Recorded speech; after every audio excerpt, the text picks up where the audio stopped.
పైన ఉన్న వాళ్ళందరూ సార్ కలిసిన వాళ్ళందరూ కూర్చోవాలి. వెనక సీట్లు ఉన్నాయి, అందరూ కూర్చోవాల్సిందిగా విజ్ఞప్తి చేస్తా ఉన్నాం.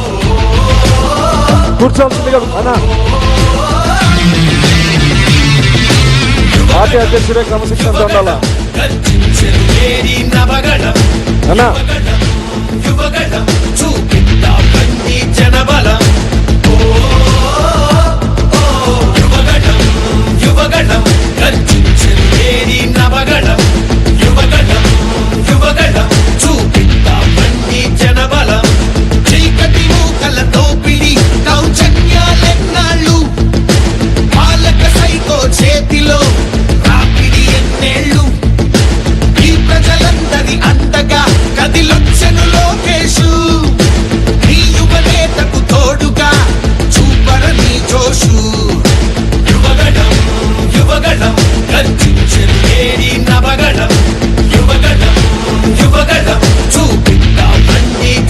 లోకేష్ గారిని కలిసిన వాళ్ళందరూ ఎవరి సీట్లలో వాళ్ళు కూర్చోవలసిందిగా విజ్ఞప్తి చేస్తా ఉన్నాం.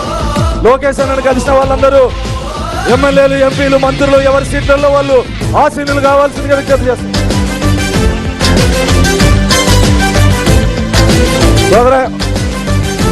సాంగ్ ఆపాలి. బీటెక్ రవీణ్ని ప్రసంగాన్ని కొనసాగించవలసిందిగా విజ్ఞప్తి చేస్తాం. దయవుంచి ప్రతి కార్యకర్త కూడా తెలుగుదేశం పార్టీ జెండా చేతిలో పెట్టుకోవాలి.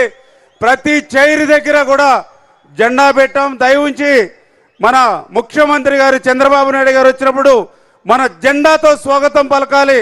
దయవుంచి ఇటు సైడ్ ప్రతి ఒక్క గ్యాలరీలోనూ కూడా ఉన్నాయి. దయవుంచి అందరూ కూడా చేత పట్టుకుని ఉంచుకోవాలని చెప్పి కోరుతూ ఉన్నాం. బీటెక్ రవీణ కొనసాగించి. అందరికీ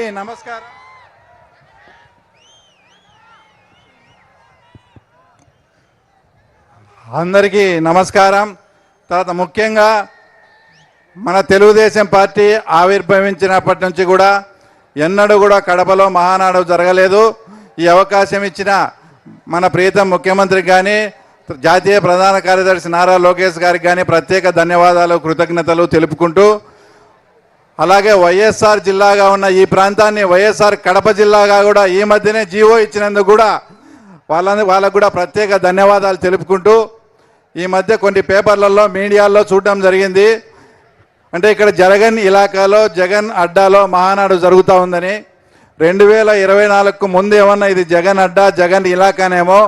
2024 సార్వత్రిక ఎన్నికల తర్వాత ఇక్కడ ఉమ్మడి కడప జిల్లాలో 10 సీట్లకు 7 సీట్లు గెలుచుకున్న తర్వాత ఇంకా ఎక్కడ జగన్ అడ్డా ఉంది, ఇంకా ఎక్కడ తర్వాత జగన్ ఇలాకా ఇది ఏం తమ్ముళ్ళు, ఏ అడ్డా ఇది? చంద్రబాబు గారి అడ్డా బిడ్డ, అవునా కాదా?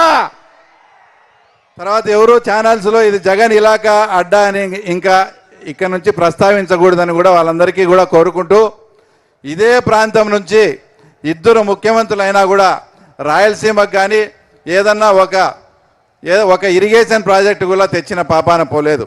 ఆ రోజు అన్న నందమూరి తారక రామారావు గారు తమిళనాడుకు డ్రింకింగ్ వాటర్ తీసుకుపోవాలనే నెపంతో తమిళనాడు వాళ్ళ డబ్బులు వెచ్చించి ఇక్కడ తెలుగుగంగను ఏర్పాటు చేయడం జరిగింది.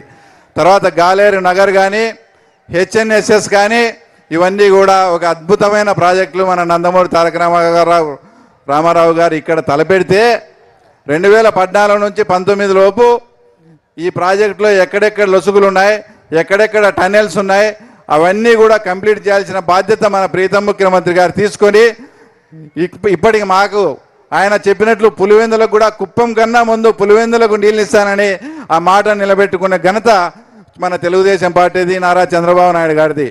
అలాగే ఇదంతా మా పులివెందుల